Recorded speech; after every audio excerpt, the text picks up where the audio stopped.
Today the situation in the south is changing dramatically in favor of the Russian troops, because the main Ukrainian group in Nikolaev suffered great damage. The garrison in Nikolaev is disoriented, the main forces have been destroyed and there is no significant resistance. The tactics of the Russian army have been repeated for several days. Targeted powerful missile strikes without loss of people. Yavorova, Mariupol, Nikolaev, and these actions will be repeated apparently. Another important direction is Kurakova. According to my information, in the east, Marinka has already been cleared, and the troops of the Donetsk People's Republic are moving northwest. Their goal is to enter the rear of the Ukrainian army and prevent them from fortifying on the rivers. Further north, there are no other water barriers, and the Russian army will be able to advance more freely. The southern borders of Pokrovsk began to be attacked by Russian aircraft and long-range artillery, destroying the enemy's fortifications and preparing the offensive of the ground troops. The operation to liberate Mariupol continues to go on successfully. Even Zelensky's staff propagandists, who are preparing Ukrainians for the news that the city has been surrendered, were forced to admit this.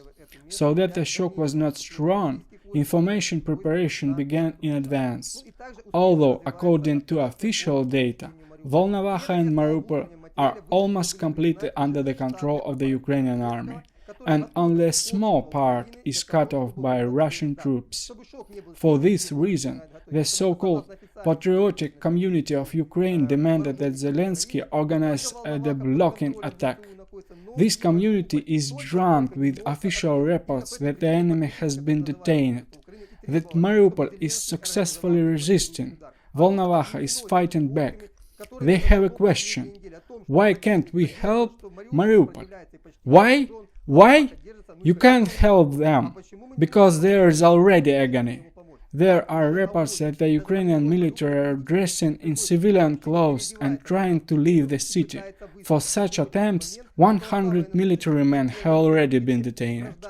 Kiev forgot this army just as in early January 1943. Berlin left its Polish army on the Volga River. But this is not the biggest problem for the Ukrainian army, which expects them in the coming days. The data indicate that the southern front of Zaporozhye will be breached or destroyed next week, because the forces that will be released after Mariupol will be sent to this direction. Although the situation here is already difficult for the Ukrainian troops. So today this is the most important point of the war, so I pay special attention to it. That's all the information for now. Stay in touch. See you soon.